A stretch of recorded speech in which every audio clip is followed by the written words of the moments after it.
some houses, be buried, do not let go of the people who died inside them. There is one such place in Korea, a palace called Joseon. 150 years ago, it was the most beautiful garden in the capital. Tonight, it is a ruin in the rain. Broken gate weeds through the stone, and one small lantern, moving through the dark, because a tired traveler named Un-yeong has stepped inside to wait out the storm. Papa, a broken palace in the rain at night. Every single thing about this is a bad idea. Why is he going in? He had nowhere else, little one. He sat under a half-fallen pavilion, and he waited. And out of the dark at the far end of the courtyard, two people came walking toward him, a young woman in old court dress, a young scholar beside her, and between them, held in both their hands, a book. Two people in the dead palace, at midnight. Papa, I am under the blanket now. I am telling you from under the blanket. Look closer before you hide, Bulia. They were not angry. They were not reaching for him. Their faces were young and calm and unbearably sad. And the woman spoke first. She said, "Please don't be afraid. We have a story no one ever let us finish. Will you finish it for us?" That's not a scary ghost voice. That's a lonely voice, Papa. Why are the ghosts sad instead of scary? That is the whole question of tonight. Why two lovers have haunted a prince's dead garden for 150 years, what they could not finish, and who it was that finally listened. Lie down, Blue Lia. To understand two ghosts, you must first meet them alive. We begin in the garden, back when it was the most beautiful cage in the world. There was a prince named Un-yeong. Now, be buried. He was not a villain. Remember that. It will be important. He was the most refined man of his age. He loved poetry and painting and beautiful things, the way some people love them a little too much, the way that turns loving a thing into owning it. I know that voice, Papa. He was about to do something terrible in a very tasteful way voice. You are learning into his palace, Joseon. The prince gathered 10 young girls, the most gifted in the land, and he taught them himself. Poetry, music, painting, he gave them everything, silk and lamplight and time. And one rule, they were never to step outside the wall. And no man from the outside world was ever to be spoken of, or thought of, or loved. His 10 living poems, Behind Glass. Okay, that's a zoo. A fancy poetry zoo. Beautiful, and you can never leave, Papa. That's just sad with good lighting. Sad with good lighting. I will remember that one, little one. Among the 10 was a girl named Un-yeong, and Un-yeong was the finest of them all. Her poems were so good the prince himself would go quiet when she read. She had everything a person could be given, and nothing a person actually wants. Do you understand the difference? Yeah, I do. It's like a full bowl but a closed door. And the door matters more than the bowl, Papa. Even I know that. Even if the bowl was chicken, warm chicken, the good kind. Even then the door matters more. And that is the most serious thing I have ever said in my whole life. So you know I mean it. Every morning the same walls, brewery, every evening the same moon over the same courtyard. They painted it and wrote about it and made it beautiful, because making the cage beautiful was the only freedom they were allowed. Un-yeong wrote a line once. In those years, one she showed to no one but the single friend she trusted inside those walls. She wrote, "The bird that is fed by hand forgets the shape of the sky, but it dreams of it still," and then she folded it small and hid it away. Because a poem that true in that place was a dangerous thing to leave lying where a prince might read it. She wrote it, and then she hid it. Papa, she couldn't even leave her own sadness out where someone might find it. The cage is inside her too now, isn't it? The cage is always inside too, little one. That is what a cage is for. She had one friend inside those walls, another of the 10 named Jaran, loyal, warm, the kind of friend who watches your face when you think no one is looking. And lately, Jaran had been watching Un-yeong's face. Because something had changed.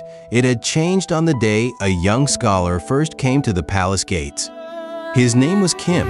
He came to present his writing to the prince. That was all. An ordinary honor for a promising young man. Books under his arm, ink on his fingers. And as he crossed the poetry hall, he looked up. And across that hall, Un-yeong looked up from her writing at exactly the same moment. And the whole beautiful cage went silent. Oh no, Papa, the rule. No man from outside, and she looked. She looked, he looked. And a single slip of paper, a half-finished poem, lay on the floor of the hall between them, like a line neither of them had drawn yet. That was all that happened. Biburi. A look across a room, over a poem.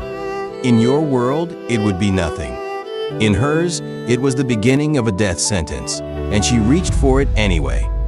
She knew, like the girl always knows in these stories. She knew and she reached anyway.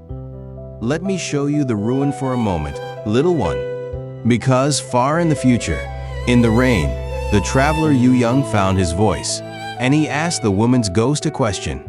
He asked, "Were you happy here, in this beautiful place?" And Un-yeong, 150 years dead, looked around the broken garden that had been her whole world. And she said, "I had everything, sir. Everything but a life of my own." Everything but a life of my own, Papa. Papa, that's the saddest sentence I've ever heard, and we're only at part 1. We are only at part 1, and it was for a little while, about to get sweeter. Come back to the palace, Bulia, come back to spring, because a wall you cannot cross in daylight can still be crossed by a poem in the dark. They could not meet, so they did the only thing two poets locked apart can do. They wrote, a line folded small and passed from a sleeve to a sleeve, a poem left under a stone by the wall at dusk, gone by dawn, an answer in its place. He would send 3 lines about longing. She would send 4 lines back that were better and braver, and made him sit up half the night. They fell in love the way their whole lives had trained them to, in ink. Doing the poem thing, the secret poem thing. Papa, my tale is doing the thing again. 2 poets inventing texting part 2. Here is one that survived in their book, Little One. He sent 3 lines across the wall. He wrote, I do not know your face by daylight. I know only your hand, your ink, the weight of your silences. I have fallen in love with a person I have never once been allowed to see. And she wrote back 4, braver, always braver. Then close your eyes and you will see me. I have lived my whole life where no one was permitted to look. The dark is the one place they never walled. I'm easier to find in the dark. I am easier to find in the dark, Papa. Papa. They are falling in love through a wall, and she is still the better poet. That is so unfair, and so beautiful. My tail does not know whether to wag or lie down. And they had help. Little One, Jay ran. The loyal friend carried the poems. And outside the wall there was an old shaman woman whose house became their secret post office. A place where a folded poem could change hands in the dark. For 1 season, it worked. Stolen minutes. A lamp turned low. 2 hands resting on the same sheet of paper, fingertips almost touching. And Biburi. That was as close as they ever came. A poem between 2 hands. In all this story, that is the whole of it, which somehow makes it worse. Fingertips almost touching. Yeah, that's worse. How is almost worse than everything, Papa? How does that work? There was one night, Biburi, 1, at the old shaman's house, when the poem did not have to travel. When they were, for a single hour, in the same small room, with 1 lamp between them. And do you know what they did with that 1 hour stolen from a whole lifetime?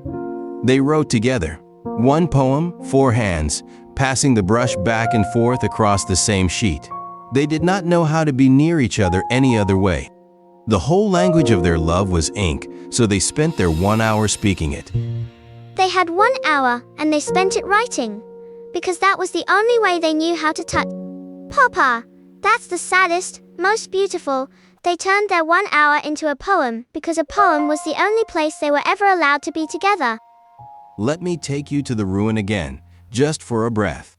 Because the traveler Un-yeong, watching the two ghosts in the rain, saw something he did not expect.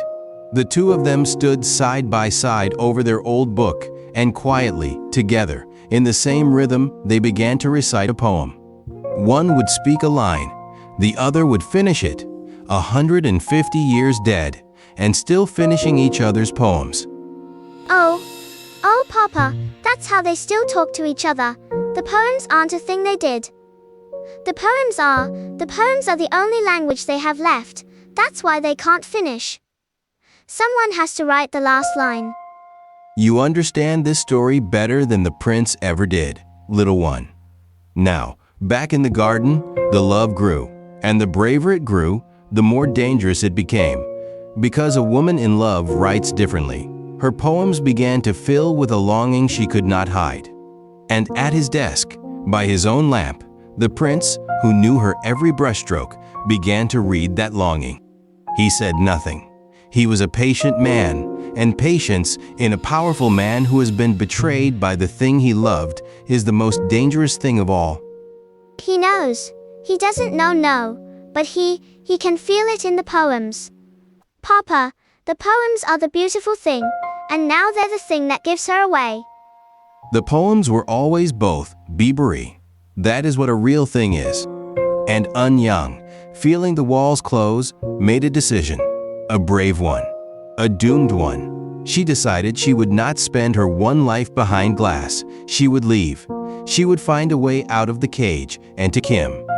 And to do it, she needed to move her treasures out of the palace in secret. So she trusted the wrong man. His name was Tuk.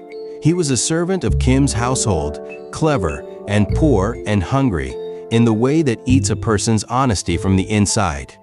Un-yeong entrusted her valuables to him to smuggle out and keep safe for the day she would run. And Tuk took the bundle and weighed it in his hands and made a very old, very ugly calculation. No, I don't like his voice. Papa, I don't like this man. She gave him everything. All her hope was in that bundle. He stole it, little one. And a thief who steals from a prince's palace lives in terror of being caught. So Tuk did the coward's arithmetic. He decided that if a scandal was coming out anyway, better it point at two lovers than at one thief. So he began to whisper, in a tavern, in an alley.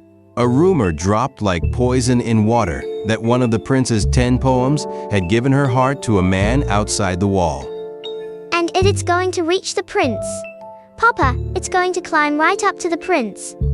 It climbed. One evening, a servant leaned close and murmured it into Prince An-pyong's ear. And the prince's face did not move. That was the terrible part. This refined man, who had given those girls everything, he felt his own beautiful creation turn in his hands like a knife. Not rage, biburi, something colder. The particular fury of a man who believes his generosity has been repaid with betrayal. He did not love them, little one. Not really. You cannot own a thing and love it at the same time. And the moment one of his poems loved someone back, he could not bear it. Papa, is she going to be okay? Tell me I know she's not. I know from your voice. I just wanted to ask it out loud once before. I know, little one. Let me take you to the ruin one more time. It is the darkest visit and the shortest. Because in the rain, when the memory reached this exact moment, the ghost of the scholar Kim, who had spoken so easily all night, could not say the next word. His voice simply stopped. And Un-yeong, standing beside him, quietly finished his sentence for him, the way she had finished his poems, once in a garden. Some grief you cannot carry alone. Biebery, even in death. Especially in death. That is a piece of what my people mean by a word. Han. Han, say it again, Papa. What is it? What is Han? It is the grief that does not dissolve. Bulia. The sorrow with no door out. The ache of something left undone. unspoken, unwitnessed, that stays and stays. Two lovers, finishing each other's sentences in a ruin for 150 years, because no one ever let them finish the last one. That is Han. And now you know why they could not leave. One last visit to the ruin. Little one, the last before the end. By now, the traveler Un-yeong had grown brave enough to ask hard things. He looked at the two of them, side by side in the rain, and he asked, if you could go back, knowing all of it, knowing the whole price, would you still have reached for that poem on the floor? And the two ghosts looked at each other, and they did not even need to speak. They simply, quietly, moved a half step closer together. That was the answer, Biburi. That was the whole answer.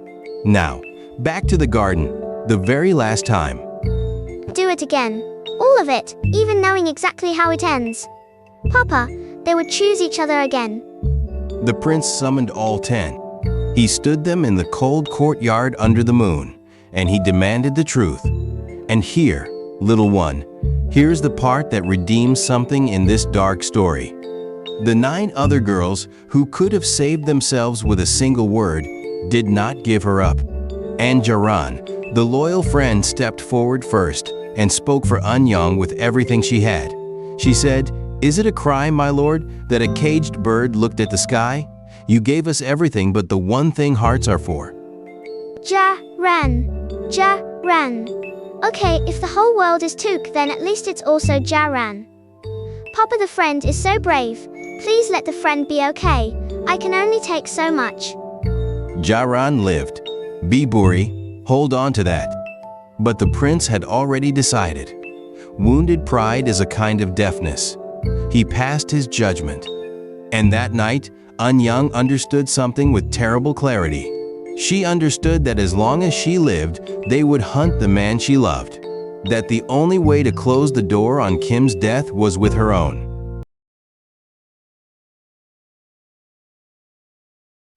I will not show you her last hour, little one. There is nothing there for you to see. Only an empty room, a single lamp, burning low, a poem, fallen to the floor, and the ink upon it, spreading slowly into the shape of everything she did not get to say. That is all. That is all I will ever show you of it. She chose it to save him. It did not save him. It didn't save him. When word reached Kim, he did not weep and recover. He set out food and lit incense for 49 days, the way you do for the one soul you cannot live without, and then quietly he stopped eating. And he followed her. And the two of them, the girl who had everything but a life, and the boy who read her poems in the dark, became the two figures in old court dress that a tired traveler would meet in the rain. 150 years later, holding a book they could not finish. So that's who they are, the ghosts from the beginning. It was them the whole time. Papa, it was them the whole time. Un-yeong, the traveler, listened to all of it in the rain. And near dawn, he must have fallen asleep, because when he opened his eyes, the two ghosts were gone.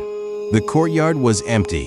The storm had passed, but his hands were not empty. Little one, resting in them was the book, their book, the manuscript of everything they had just told him. They gave it to him, the thing they couldn't finish. They gave it to him to finish. They gave it to him. And Un-yeong, who owned almost nothing in this world, tucked that book inside his coat and carried it out of the ruin. He read it by cheap lamplight in inns along the road. A scholar copied it out once because he wept and could not bear for it to be lost. A grandmother read it aloud to children who did not understand it yet, so that one day, when they were older, they would. It was burned once, somewhere along the way, but someone had already made another copy. And so it passed from hand to hand and hand to hand, across the centuries until it reached a night far in the future, where an old man is telling it to a small dog under a blanket. Wait, Papa. The story we've been. This whole time, we're the ones. We're the ones who finished it by listening. A prince had all the power in the world, budia, armies, gold, a palace. He could lock two people apart, and he could end them. But he could not do the one thing a single poor traveler did with an old book and an open ear. He could not make them unhappen. The manuscript survived. That is all. The manuscript survived, and so their names came all this way to us. So it wasn't a rescue. Nobody could rescue them. It was somebody finally heard them. After 150 years, somebody sat in the rain and said, "Tell me," and wrote it down. Papa, is that what the ghosts wanted the whole time? Not to be saved, just to be heard. Lie down, little one. The rain has stopped. The lamp is still lit, and it is going to stay lit. And two people who were never allowed to finish their story finished it tonight. With you. Sleep now, Bruliao. We heard them. That was the whole thing they needed. We heard them.